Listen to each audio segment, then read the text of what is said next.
With the holiday season kicking off, the Indian aviation industry is witnessing a sharp jump in international bookings despite soaring airfares as Indian travellers plan overseas trips. However, while outbound travel nears the pre-COVID growth, inbound tourism is still in a rough patch with arrivals below expectations. Madeeha Mujawar looks at the travel trends this vacation season. For more than 2 years, popular holiday destinations looked like ghost towns thanks to COVID-19. However, as the fear of the pandemic recedes, India's tourism industry had been hoping to recover some of the losses it suffered, especially during this festive season. But the numbers so far are not as good as many had hoped, especially when it comes to inbound tourism. India saw over 32.6 lakh foreign tourists arriving between January and August this year.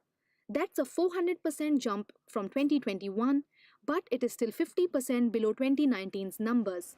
Tour operators say one reason for this drop is that the government has not yet restored e-tourist visas for visitors to a few major source countries like the UK and Canada.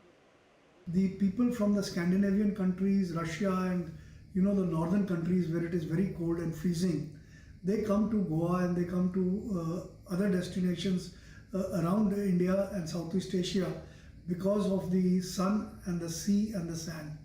So this year it has been delayed, and I hope that the government reacts very fast, and we hope to catch up.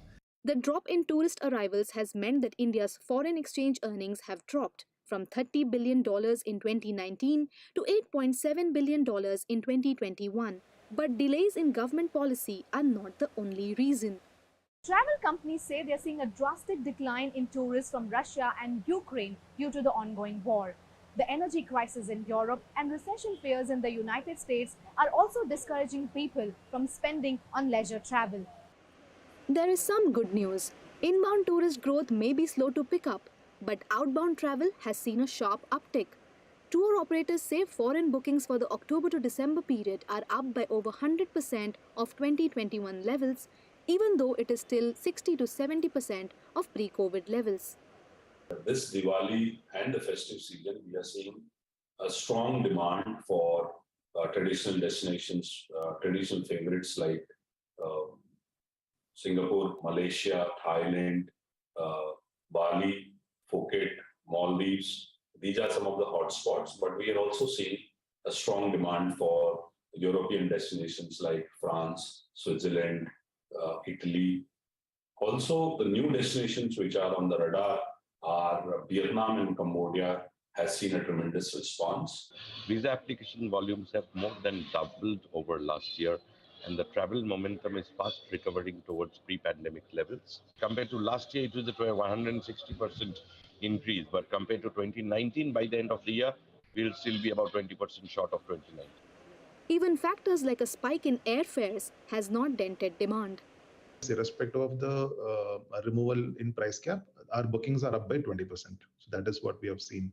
And there are people who are booking for well in advance, the 30 days and prior to the flight date, right? So that number has gone up by 10%. Travel companies expect outbound international travel to get closer to pre-COVID levels by March 2023 and cross those levels by the first quarter of next fiscal. But the big worry here is for domestic tourism players who fear they will lose business if the visa situation doesn't improve. In Mumbai, Madeeha Mujawar.